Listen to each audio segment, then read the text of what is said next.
오늘은 여러분과 함께 사랑으로 분별하라 라고 하는 제목으로 함께 말씀을 나누려고 합니다. 말씀을 통하여 성령님께서 여러분 각자에게 들려주시는 그 세미한 음성을 듣는 시간이 되기를 바랍니다.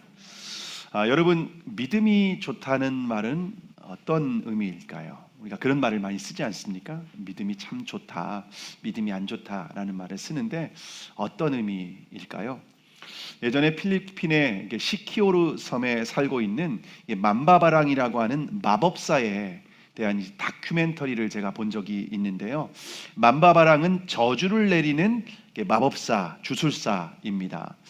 만바바랑은 그 의뢰인으로부터 돈을 받게 되면 자신의 명부에 이름을 기록하고, 그리고 그 사람을 계속해서 매일 저주를 내리는 주문을 외우게 된답니다.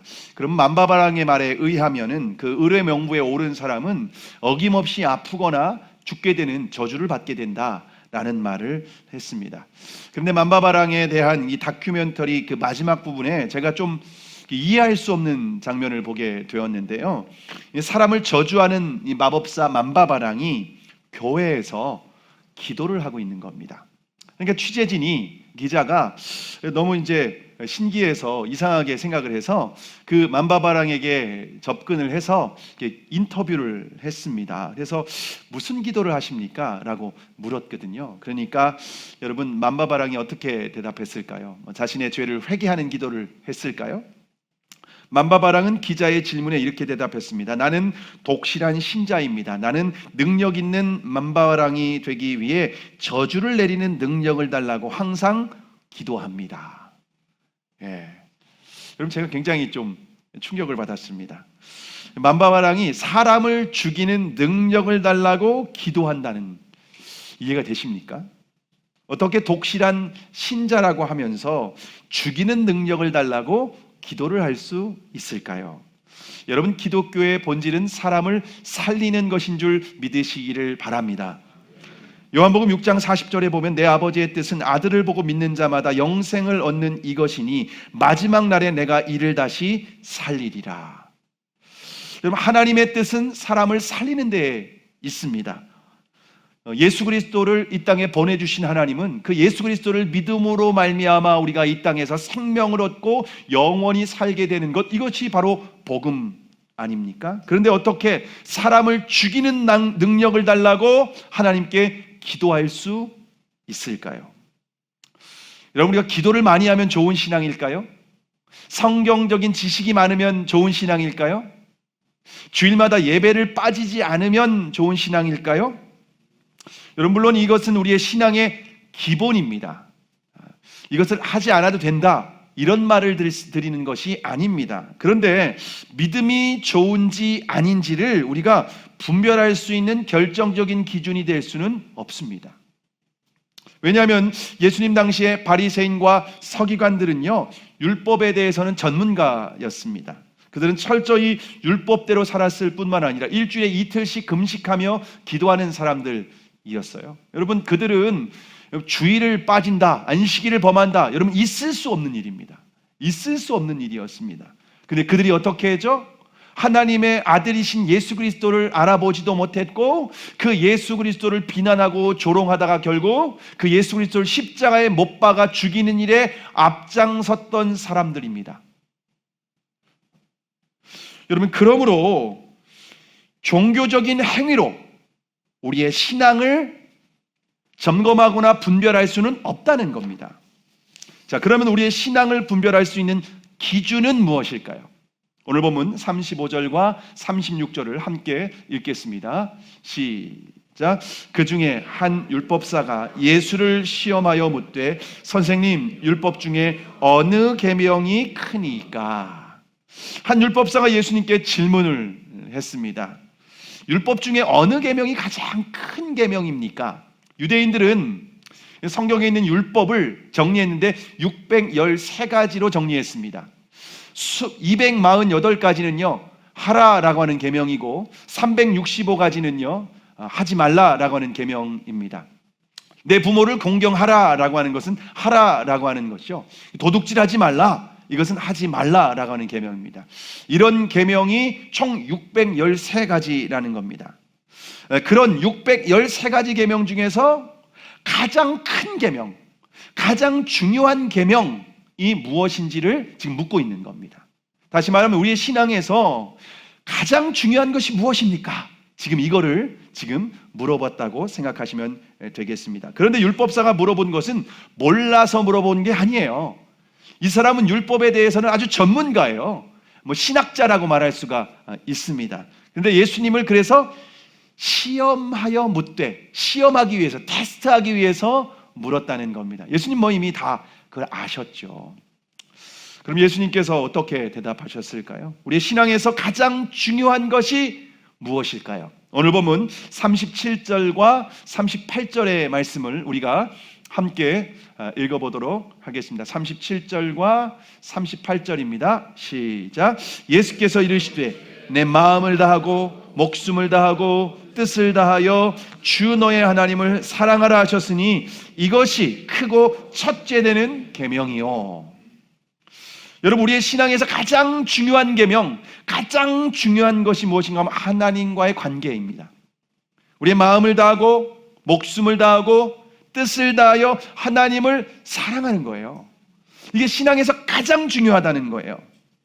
여러분, 그럼 마음을 다하고 목숨을 다하고 뜻을 다하여 사랑한다는 말은 어떤 의미일까요?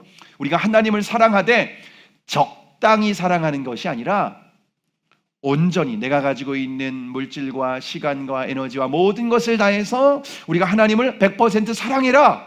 이게 가장 중요한 첫째 계명이라는 겁니다. 이게 율법에서 가장 중요한 계명이에요. 저와 여러분의 믿음이 건강한지 건강하지 않은지, 저와 여러분의 믿음이 좋은지 좋지 않은지 여러분 확인하고 싶습니까? 그러면 지금 하나님과의 친밀한 교제와 사랑을 누리고 계신지 점검해 보실 수 있기를 바랍니다. 과거에, 내가 예전에 그게 아니고 지금 주님과 나는 어떤 관계인가? 여러분, 하나님을 사랑하십니까? 네, 대답이 적네요. 네. 구원받은 사람은 예수님을 사랑하게 되는 줄 믿으시기를 바랍니다. 베드로전서 1장 8절에 보시면 예수를 너희가 보지 못하였으나 사랑하는도다. 이제도 보지 못하나 믿고 말할 수 없는 영광스러운 즐거움으로 기뻐하나니 라고 말씀하고 있습니다. 하나님의 은혜로 구원받은 사람들은 아직 예수님의 얼굴과 얼굴로 보지는 못했어요. 그런데 사랑한다고 말하고 있습니다. 이게 구원받은 사람의 특징이에요. 예수님을 보지 못했지만 사랑하게 된다는 겁니다. 뿐만 아니라 말할 수 없는 기쁨과 즐거움이 그 안에 있다는 거예요. 예수님 사랑 때문에 그렇다는 거예요. 여러분, 우리가 왜 예수님을 이처럼 사랑하게 됐을까요? 왜냐하면 예수님께서 우리를 사랑하셔서 십자가의 죽음으로 자신의 생명을 내어주셨기 때문입니다. 그 예수 그리스도의 희생, 예수님의 사랑으로 말미암아 우리가 구원받게 되었을 뿐만 아니라 그 예수님이 영으로 우리 안에 함께 하시고 우리와 동행하시고 우리와 천국까지 우리를 인도하시기 때문에 그 예수님을 사랑하게 되는 줄을 믿으시기를 바랍니다. 이게 구원받은 사람의 특징이고 이것이 우리의 신앙을 점검하는 가장 중요한 기준이라는 거예요. 저는 모태신앙으로 태어나서 주일이면은 예배를 드렸습니다. 그런데 하나님이 살아계신다라고 하는 확신이 없었어요. 살아계신다라고 하는 확신이 없는데 어떻게 사랑할 수 있겠습니까? 그죠? 사랑한다는 것은 하나님이 살아계신다라고 하는 것이 전제가 되어야겠죠. 어릴 때 제가 생각하는 믿음은 마치 이렇게 긍정의 힘 정도로 생각했던 거예요. 여러분, 뭐든지 우리가 긍정적으로 일을 하면은요, 적극적으로 하고 좋은 결과가 있을 수밖에 없죠. 마찬가지로 신앙이라고 하는 것은 우리가 적극적인 사고방식, 적극적인 태도, 긍정의 힘, 제가 그렇게 생각하고 살았다는 겁니다. 그런데 1998년 12월 31일 송구영신 예배 때 제가 23살 때였는데 그날 예배를 드리는데 제 마음에 그냥 하나님은 살아계신다, 하나님은 살아계신다, 하나님은 살아계신다라고 하는 이 마음을 그냥 이렇게 물밀듯이 내 마음에 계속 밀려 들어오는 거예요. 거부할 수 없는 거예요. 지금 어릴 때부터 저와 함께 하시고 저를 인도해 주셨던 그 하나님이 살아계신다는 마음이 그냥 확신으로 찾아오는 거예요. 그러면서 어릴 때부터 귀에 못이 박히도록 들었던 예수님이 나를 사랑하셔서 십자가에 죽으셨다고 하는 그 십자가의 사랑이 믿어지는 거예요. 그 사랑이 제 마음에 믿어지니까 제가 제일 먼저 느낀 반응은 뭐였냐면요, 너무너무 죄송했어요. 왜냐하면 저는 하나님의 살아계심을 믿지 않았기 때문에, 그 사랑도 제가 느껴지지 않았기 때문에 그랬습니다. 그런데 하나님은 저를 포기하지 않고 끝까지 기다리고 계시고 한결같은 은혜를 주셨다는 것에 너무 죄송하기도 하고 너무 감사하기도 하는 그런 경험을 했습니다. 그러면서 얼마나 많이 울면서 제가 회개를 했는지 모릅니다. 하나님을 사랑을 깨닫고 난 후에는요, 십자가만 바라봐도 막 눈물이 흘러내리는 거예요. 하나님께서 나를 얼마나 사랑하는지, 십자가만큼 하나님은 외아들을 내어주실 만큼 나를 사랑하신다, 이게 막 믿어지는 거예요. 하나님의 은혜와 사랑을 경험하니까 예배를 드릴 때 찬양을 부르면 눈물이 막 흘러내리는 거예요. 그때 제가 철야 기도를 하는데 철야 기도를 해도 피곤하지 않았고요, 주님을 위해서 제가 헌신하고 봉사해도 피곤하지 않고 너무 행복했습니다. 근데 제가 시골교회에 섬기고 있었는데요, 시골교회에서 제가 하던 일이 청년회장, 주일학교 교사 겸 설교자, 차량운행, 찬양인도, 교회 청소, 화장실 청소까지, 그리고 목사님이 하라는 일은 다 했습니다. 목사님이 심지어 세미나를 가게 되면은 제가 사택에서 숙직을 했습니다. 그런데 피곤하지 않고 너무 행복했어요. 제가 어떤 마음이 드냐면은 이 세상에 70억 인구가 있는데 하나님이 나를 제일 사랑하신다, 이렇게 막 느껴지는 거예요. 하나님은 다 똑같이 사랑하셔요. 근데 제가 그런 착각이 들 정도로 하나님의 사랑이 부어지고 느껴지고 믿어지고, 그래서 저는 세상에서 내가 가장 행복한 사람이다, 그렇게 생각하고 살았습니다. 여러분, 그렇게 하나님의 사랑이 믿어지니까 마음을 다하고 목숨을 다하고 뜻을 다하여 하나님을 사랑하게 되더라고요. 억지로가 아니라 자연스럽게 되더라고요. 여러분은 하나님과의 첫사랑을 기억하십니까? 하나님을 사랑을 생각하며 눈물을 흘린 경험이 있습니까? 하나님의 사랑 때문에 내가 모든 것을 드려도 아깝지 않다, 아깝지 않다, 주님은 생명까지 주셨는데, 나에게 영생을 주셨는데, 여러분 그런 때가 있었습니까? 지금은 어떻습니까? 지금은 여전히 마음을 다하고 목숨을 다하고 뜻을 다하여 하나님을 사랑하십니까? 아니면 의무감과 책임감으로 자리를 지키고 계십니까? 저는 하나님의 사랑을 경험한 후에 목회자로 부르심을 받았습니다. 신학을 공부하고 주님의 몸된 교회를 열심히 섬겼습니다. 그런데 문제는 사역을 하면서 제가 주님과의 관계가 틀어지고 문제가 생겼다는 거예요. 사역을 하면서 조금씩 매너리즘에 빠지고 주님과의 관계가 형식적이고 의무적으로 되어버리는 겁니다. 그러면서 제가 자신을 스스로 위로하는 거예요. 나는 교회 안에 있잖아, 항상. 나는 새벽부터 항상 예배하잖아. 나는 항상 말씀을 읽고 가르치잖아. 그리고 기도하잖아. 내가 좋든 싫든 항상. 여러분, 제 마음은 이미 변질되었는데 그것으로 내가 스스로 나는 그래도 신앙이 괜찮아 라고 그렇게 스스로 생각하고 있었습니다. 여러분, 그러면 왜 우리가 하나님의 사랑이 우리 안에서 식어져 갈까요? 왜 변질되는 것일까요? 요한일서 2장 15절에 보시면 이 세상이나 세상에 있는 것들을 사랑하지 말라. 누구든지 세상을 사랑하면 아버지의 사랑이 그 안에 있지 아니하니 라고 말씀하고 있습니다. 하나님보다 세상을 더 사랑하면은 하나님의 사랑이 사라진다는 거예요. 하나님의 사랑이 그 안에 없다는 거예요. 하나님보다 더 사랑하거나 우선순위에 있다면 그게 바로 우상이라는 거예요. 하나님보다 물질을 더 사랑하고 우선순위에 두고, 하나님보다 내 행복과 쾌락을 더 우선순위에 두고, 그러면 하나님의 사랑이 우리 안에서 사라져 버린다는 거예요. 공존할 수 없는 거예요. 세상과 하나님은 공존할 수 없습니다. 왜냐하면 하나님은 거룩하신 분이시기 때문에 그렇습니다. 저는 그런데 목회자가 되었는데 목회 성공이라고 하는 우상이 제 마음을 지배하고 있던 거예요. 좀 더 인정받고 좀 더 큰 교회 목회하고 사람들에게 존경받는 목회자가 되고 싶은 마음. 처음엔 그게 문제라는 생각을 안 했어요. 그런데 하나님과의 관계가 문제가 생기는 거예요. 설교도 그럴듯하게 하고 하나님을 향한 사랑을 선포하지만 제 마음은 냉랭한 거예요. 주님과의 관계가 어긋나면서 문제는 뭐냐면 제 안에 평안과 기쁨이 사라지는 거예요. 그리고 죄가 나의 삶에 스물스물 올라오고 죄가 지배하기 시작해요. 사람을 보면 용서가 안 돼. 미워지고 판단하고 정죄하게 되고 죄에 대해서 막 무감각해져요. 여러분 그러면은요 신앙인이 죄에 대해서 무감각하게 되잖아요. 그러면요 세상 사람보다 훨씬 더 끔찍한 죄를 짓습니다. 전혀 죄에 대해서 감각이 없어져요.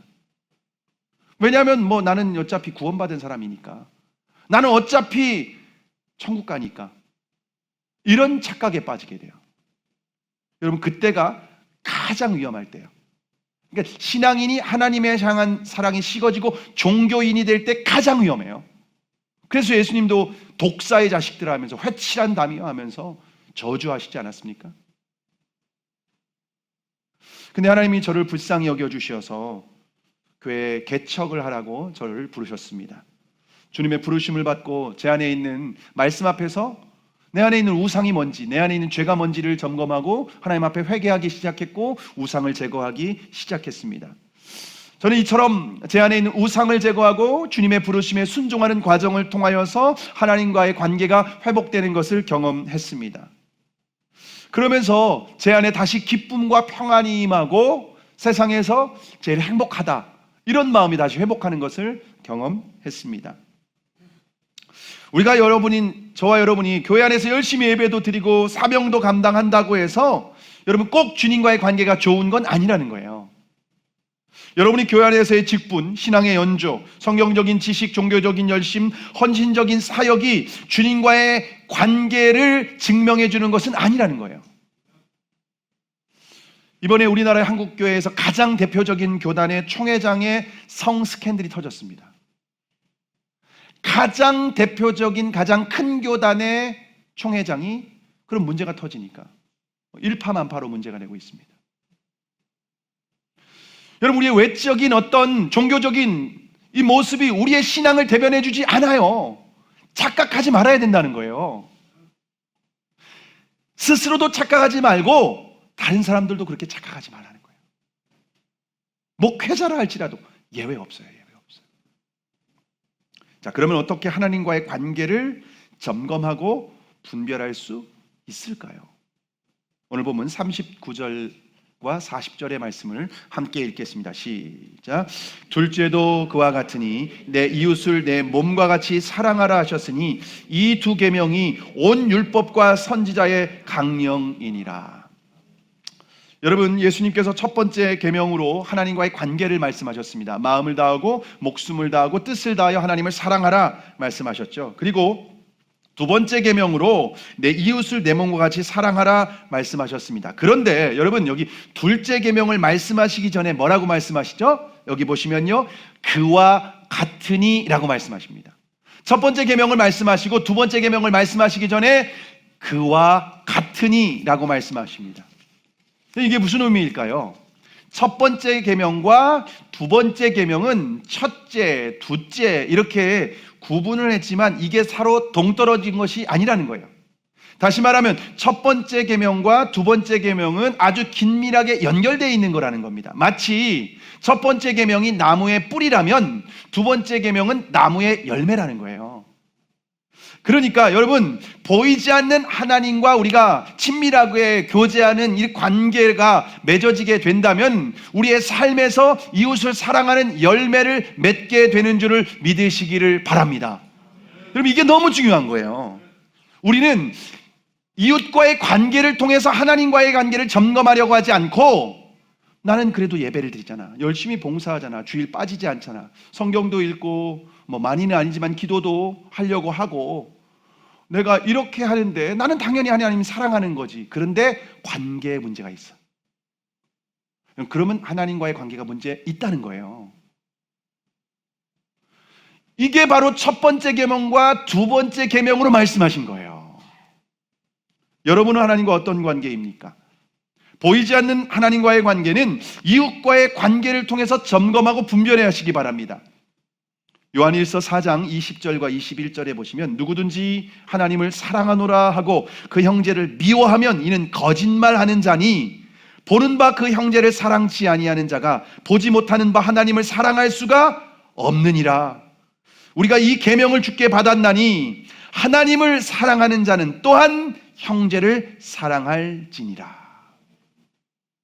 보이지 않는 하나님을 사랑한다고 하면서 눈에 보이는 형제를 미워하면 너 거짓말이야. 그거 가짜야. 보이는 형제를 사랑하지 않는 사람이 어떻게 보이는 형제를 사랑하는 사람이 어떻게 보이지 않는 하나님을 사랑할 수 있겠습니까? 그런 사람은 저주를 위해서 기도하는 이 만바바랑과 같이 거짓된 신앙이라는 거예요. 가짜라는 거예요.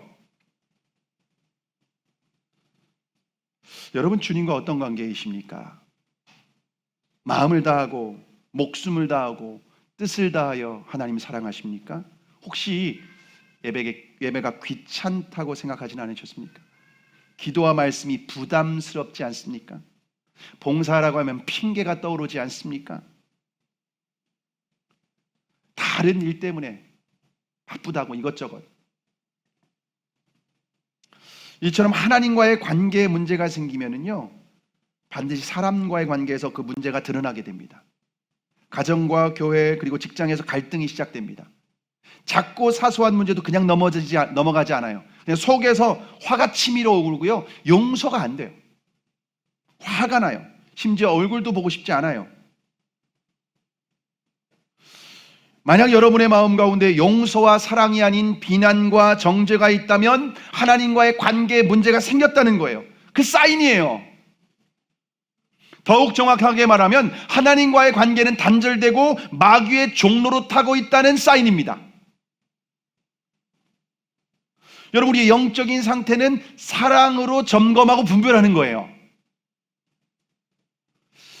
헬라어로 마귀라고 하는 말이 디아블로스라고 하는 말입니다. 여기 이제 합성어인데요. 이 디아라고 하는 말은 무엇 사이에라는 말이고, 블로스라고 하는 말은 던져진 자라는 말입니다.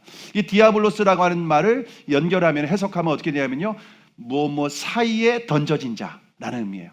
어디 사이에 던져졌을까요? 하나님과 우리 사이에 던져지고 사람과 사람 사이에 던져진 자가 마귀예요. 마귀가 하는 일은 뭘까요? 이간질해요. 하나님과 우리와의 관계를 이간질하고 사람과 사람과의 관계를 이간질해서 깨뜨리는 일이 바로 마귀의 일이라는 거예요. 여러분, 마귀는 공동묘지에 있지 않아요. 마귀는 하나님과 우리 사이에 있어요. 그리고 사람과 내 형제 사이에 있어요. 그게 어떻게 역사하죠? 하나님을 보지 못하고 다른 것을 보게 하는 거예요. 우상을 보게 하는 거예요. 나의 쾌락을 위해서, 나의 행복을 위해서 다른 것을. 이게 나를 위한 것 같지만 따라가면 어떻게 돼요? 죽는 거예요. 얼마 전에 유명 가수 연예인이 나를 위해서 술을 잔뜩 마시고 나를 위해서 차를 타고 자기가 이렇게 착각해서 가다가 어떻게 됩니까? 모든 것을 다 잃어버리죠. 하나님을 사랑하면은 우리가 정말 바른 길을 가게 하는 거예요. 마치 여러분, 자식이 부모를 너무 사랑해요. 그럼 부모가 자식에게 잘못된 걸 가르칠까요? 아니면 이 아이에게 꼭 필요하고 너무 중요한 거, 이 아이를 사랑해서 말해주는 거죠. 다 마치 그래요. 하나님을 사랑하면은 하나님이 우리에게 주시는 말씀은 우리를 살리는 말씀, 우리가 축복받는 말씀, 우리가 정말 영원히 사는 말씀만 해주셔요. 근데 마귀는 그걸 왜곡시키게만. 야, 하나님 사랑하면은 너는 야, 하나님 사랑하면은 야, 널 위해서도 좀 살아야지. 하나님은 날 너무 사랑한다니까요. 생명까지 주셨다니까요. 그런 분이 나에게 말씀하시는 것을 여러분 정말 나를 사랑해서 하시는 말씀인데 마귀는 그걸 왜곡하게 만들어요. 불신하게 만들고요. 그래서 하나님과의 관계가 서운하게 되고 멀어지게 되고, 뭐 예수님 믿어봤자 뭐 좋은 거 없네. 이게 다 마귀가 주는 생각들이거든요. 뿐만 아니라 관계를 깨트려요. 형제 관계 가운데 막 서운한 게 생각나게 하고, 용서가 되지 않고 특별히 가정과 교회에 집중적으로 공격합니다. 부부관계를 깨뜨리고요, 부모자녀 관계를 깨뜨리고요, 어떤 말에 그냥 툭툭 내뱉는 말에 상처를 받게 하고 주게 하고, 그리고 그게 쌓이게 되고 함께 살지 못하는 거예요. 얼굴을 보면 막 천불이 나고 화가 나고 애도 마음에 안 들고, 왜 저런 것이 태어나가지고 왜 그렇다고요? 마귀가 역사하고 있는 거예요. 관계 가운데 마귀가 역사하는 거예요.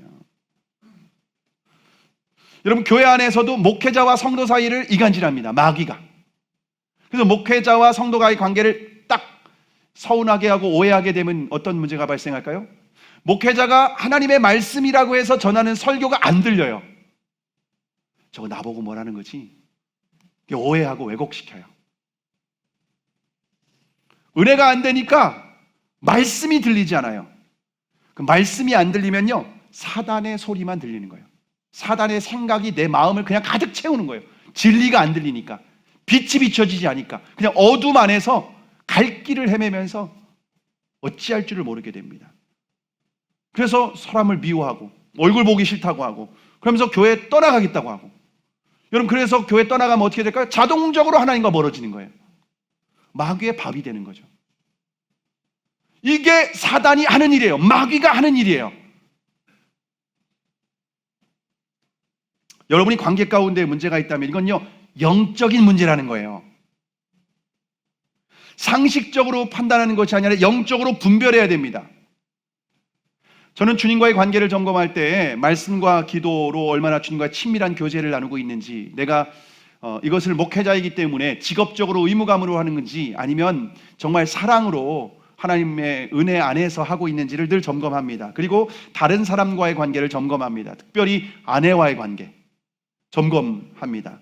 만약 아내와의 이 말다툼으로, 갈등으로 제 마음에 불편해지면은요, 하나님과의 관계를 점검합니다.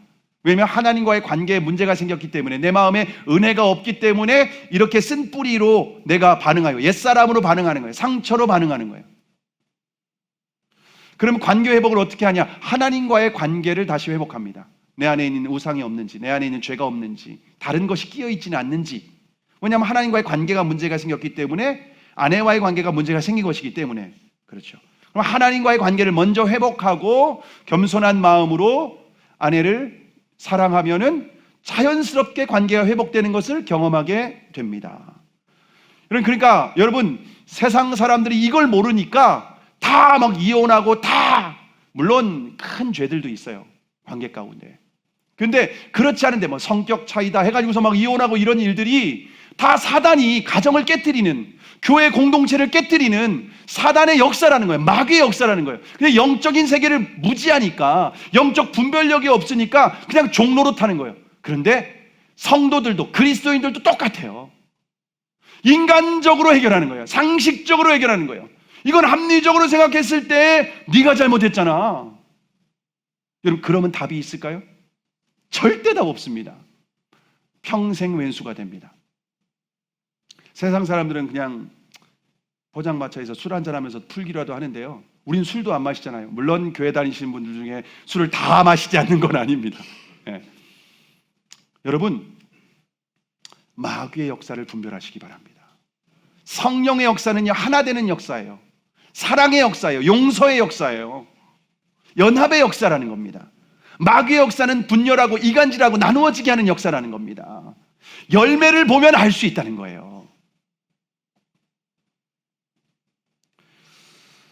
여러분의 마음에 용서와 사랑이 아닌 비난과 정죄가 있습니까? 그러면 주님과의 관계에 문제가 있다는 사인입니다. 먼저 주님과의 관계를 회복하고 다음으로 사람과의 관계를 회복하시기를 바랍니다.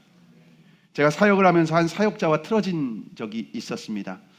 뭐 큰 일은 아니었어요. 아주 작은 일이었는데, 크다면 크고 작은 일이면 작은데, 어떤 서로 언쟁이 있었고 갈등이 있었습니다. 근데 그 뒤로 제가 인사를 해도 받아주지 않는 거예요. 그럼 저도 어떻게 할까요? 인사를 안 하게 되죠. 너도 인사를 안 받아주니까 나도 인사를 그러면 하지 않겠다. 그런데 가정 예배를 드리는데 하나님께서 산상수훈의 말씀을 저에게 마음으로 말씀에 찔리게 하셨습니다. 마태복음 5장 23절 24절에 보면 그러므로 예물을 제단에 드리다가 거기서 내 형제에게 원망 들을 만한 일이 있는 줄 생각나거든 예물을 제단 앞에 두고 먼저 가서 형제와 화목하고 그 후에 와서 예물을 드리라. 예수님의 말씀이죠. 주님께서 가정 예배를 드리는데 그 사역자와의 관계를 회복하라는 마음을 주신 거예요. 그렇지 않으면 그 예배 의미 없다 이런 말씀하시는 거예요. 여러분 예배 가운데 주님의 은혜를 받지 못하면요 우리는요 마귀의 종로로 타게 되어 있습니다. 철저히 그렇게 되어 있습니다. 근데 제 마음은 화해하고 싶은 마음이 1도 없는 거예요. 그래도 하나님 말씀을 주셨으니까 순종해야 되니까 매일 저녁 9시에 가정 예배를 드릴 때 그 사역자를 위해서 기도했습니다. 40일을 작정하고 기도했습니다. 매일 기도하는 거예요. 뭐 제 감정이 처음에는요 아주 냉랭하죠. 뭐 보고 싶지도 않고 어떻게 그 사람을 내가 다시 용서하고 할 수 있어? 이런 마음이 드는 거죠. 근데 계속 기도하니까 저도 모르게 마음이 차갑게 얼어붙었던 마음이 녹아내리기 시작하는 거예요. 부드러운 마음이 되어지기 시작하는 거예요. 여러분 그렇게 기도하는 과정을 통해서 내 자아를 십자가에 못 박는 시간이었습니다. 만약 제가 죽지 않으면 용서하고 축복할 수 없기 때문입니다. 그렇게 40일간을 제가 중보하며 기도를 했습니다. 근데 기도하면서 또 한 것이 알게 된 것은 그 사람만 잘못한 게 아니라 나도 잘못한 게 있다는 게 생각나더라고요. 여러분 손뼉이 부딪히니까 소리 나죠. 안 그래요? 부부간의 문제가 한 사람의 문제가 어디 있습니까? 나만 다 피해자인 것 같고 아니에요. 똑같아요. 부딪히니까 소리 나죠. 그리고 회개를 하게끔 하시고 겸손하게끔 하시고 기도를 마친 후에는 그 사역자를 초대해서 집에 초대해서 식사를 대접하라는 마음을 주셨습니다. 여러분 감정이 다 해결되지 않았는데 순종하는 게 쉽지 않았어요. 그렇지만 자기를 부인하고 식사하자고 권면을 했는데 흔쾌히 오시겠다는 거예요. 40일간 기도했잖아요. 그 마음이 움직여진 거죠. 그래서 그때 아내가 월남쌈을 준비했습니다. 정성스럽게 준비해서 식사를 대접하고 저희 집 그때 마침 여름이어서 부모님이 보내주신 복숭아가 있어가지고 그 복숭아를 선물로 최상급 복숭아를 선물로 드렸습니다. 그렇게 했더니 제가 더 이상 정죄와 비난이 아닌 용서와 축복이 되더라고요. 여러분 이 관계가 회복되었을 때 비로소 하나님의 충만한 임재를 경험했습니다. 여러분 이거 너무 중요한 거예요. 내가 은혜 받고 하나님의 축복과 사랑을 받는 비결이 관계를 회복하는 길이에요. 그냥 기도원 올라가서 그냥 뭐 철야 기도를 하고 금식 기도를 하면서 은혜 받는다고 해서 되는 게 아니라는 거예요. 용서하고 축복하는 관계가 회복돼야 하나님과의 관계가 회복되는 거라는 거예요. 요한복음 14장 21절에 보면 나의 계명을 지키는 자라야 나를 사랑하는 자니 나를 사랑하는 자는 내 아버지께 사랑을 받을 것이요 나도 그를 사랑하여 그에게 나를 나타내리라. 여러분 성경의 계명은 딱 두 가지로 정리될 수 있습니다. 하나님 사랑, 이웃 사랑. 이 계명 지키면요 하나님이 사랑해 주신다는 거예요. 뿐만 아니라 예수님에게도 사랑을 받고 예수님이 그 사람에게 함께 하시는 것을 나타내 보여주겠다. 내가 너를 통하여 영광을 보여주겠다. 우리가 하나님을 정말 사랑하는지 아닌지를 하나님 우리에게 테스트하셔요. 율법사가 예수님을 테스트한 것처럼 하나님은 우리를 테스트하셔요. 그럼 아브라함에게 하나님께서 100세의 독자 이삭을 주셨죠. 근데 아무리 100세에 낳은 이삭이라 할지라도 그 이삭이 우상이 되면 안 돼요. 하나님보다 우선순위가 되면 안 돼요. 여러분 이삭이 모든 것의 판단의 결정 기준이 되면 잘못된 판단을 하게 된다는 거예요. 하나님을 사랑하고 주인 되었다는 것은 하나님이 모든 판단과 결정의 기준이 된다는 말이에요. 근데 위험한 거예요. 100세에 낳았으니까 눈에 넣어도 아프지 않은 이 100세에 낳은 이삭. 그래서 하나님이 어느 날 뭐라고 말씀하십니까? 내 사랑하는 독자 이삭을 내가 지시하는 땅에서 번제로 바쳐라. 뭐 아브라함에게는 뭐 충격적인 일이죠. 청천벽력 같은 말이죠. 근데 어떻게 하죠? 아브라함은 순종하고 모리아산에서 번제로 바칠 때 하나님께서 스톱 하시죠. 내가 이제야 나를 경외하는 줄 알았다. 근데 하나님은 우리가 사랑하는지 그렇게 테스트하는 게 아니라 때로는 우리가 정말 꼴도 보기 싫은 사람, 정말 내가 볼 때 참 내가 제일 싫어하는 사람을 사랑할 수 있냐라고 테스트하십니다. 손양원 목사님은요, 가장 사랑하는 두 아들 동인과 동신을 안재선이라고 하는 사람이 죽였어요. 유학 가려고 준비하고 있는 두 아들, 목사님이 가장 사랑하고 가장 똑똑한 두 아들을 죽였습니다. 근데 하나님이 어떻게 대처했는지 아세요? 네 두 아들을 죽인 그 사람을 너의 양자로 삼아라. 손영원 목사님은 하나님을 사랑하기 때문에 순종하고 그 살인자를 아들로 삼습니다.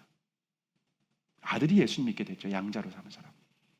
그리고 그분의 아들이 목사가 됐습니다.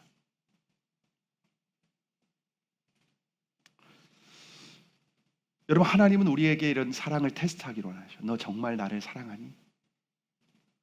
그래서 우리의 삶에 가장 힘들어하는 사람을 만나게 하셔요. 가정에서, 교회에서, 직장에서. 때로는 나에게 상처를 주고요, 억울한 일을 당하기도 하고요, 무례함 때문에 힘들어하기도 합니다. 근데 정말 우리가 하나님을 사랑하는지 확인하기를 원하세요. 어떻게 하기를 원하세요?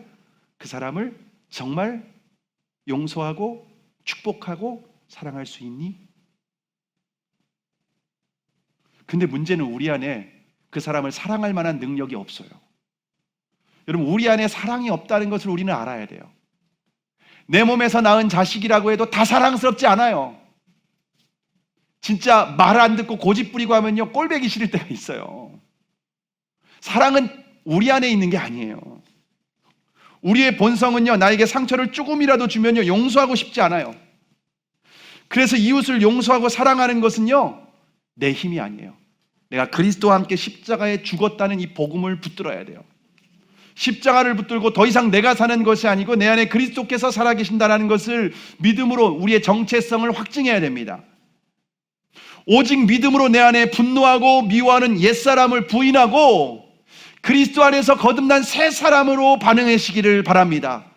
더 이상 자신의 본성을 따라 반응하는 것이 아니라 내 안에 계신 예수 그리스도께 순종하시기를 바랍니다. 예수 그리스도께서 자기를 십자가에 못 박은 사람들을 용서하셨던 것과 같이 우리가 그 은혜와 사랑을 받아서 여러분, 우리도 주님과 같이 은혜와 사랑 가운데 그 사람을 용서하고 축복해야 되는 줄로 믿습니다. 이처럼 자아를 부인하고 예수 그리스도께 순종하는 사람을 통하여 하나님은 영광을 드러내십니다. 그와 함께 하심을 증거하십니다. 여러분, 이것이 바로 기독교 신앙의 핵심입니다. 이것 빠지면요, 껍데기예요. 그래서 오늘 보면 40절에 보면은 이 두 계명은 온 율법과 선지자의 강령이니라.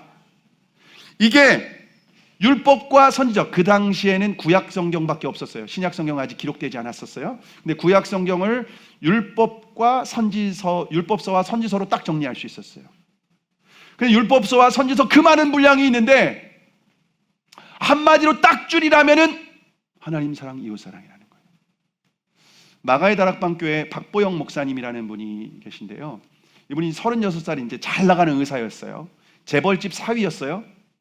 그런데 36살에 죽을 병에 걸리게 되었는데 하나님께서 낫게 해주셔요. 그리고 모든 것을 내려놓고 신학교를 가게 됩니다. 자기가 가진 재산도 다 줬어요. 그리고 신학교를 공부하고 난 후에 성경 한 권을 들고 산속으로 들어가서 성경만 2년 동안 성경만 읽었답니다. 의대를 나왔으니까 머리는 좋겠죠. 그래서 성경을 요약하면서 정리하니까 10권으로 딱 정리가 되더래요. 그리고 계속 읽으니까 5권으로 정리가 되고 계속 읽으니까 1권으로 정리가 되더래요. 근데 마지막에는 한 줄로 딱 요약이 되더래요. 이 성경은 하나님 사랑, 이웃 사랑이구나. 딱 결론 낸 거예요. 그리고 평생을 하나님 사랑, 이웃 사랑에 자신의 삶을 헌신했습니다. 노숙자, 깡패들, 그리고 뭐 문제아들, 그런 애들 데려다가 같이 사는 거예요. 먹고 사는 거예요.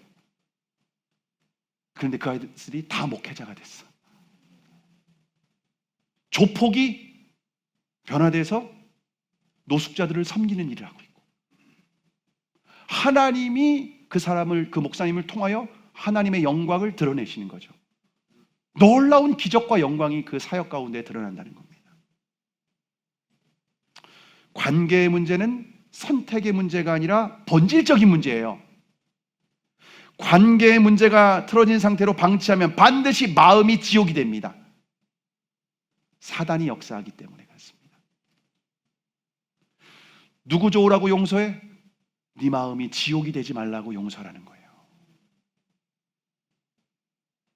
그리고 그 사람의 죄는 주님께서 물으십니다. 우린 심판자가 아니기 때문에. 용서하지 않고 사랑하지 않으면요, 교회 안에 있지만 주님 안에 있을 수는 없어요. 우리가 사역에서는 실패해도 관계에서 실패하지 말아야 됩니다. 왜냐하면 관계에서 실패하면 모든 것을 실패했기 때문입니다. 여러분이 많은 성경 지식과 신앙의 경륜과 헌신적인 사역을 한다 할지라도 관계에서 실패하면 저주의 마법사 만바바랑과 전혀 다르지 않습니다. 여러분이 하나님과 친밀한 사랑의 교제를 나누고 있다면 이웃사랑을 통해서 열매를 맺으시기를 바랍니다. 그것으로 분별하시고 점검하시길 바랍니다. 날마다 여러분 주변에 있는 사람이 여러분 때문에 행복하고, 여러분 때문에 천국을 경험하고, 여러분 때문에 하나님의 사랑을 경험하는 그런 믿음의 사람이 되기를 주님의 이름으로 축복합니다.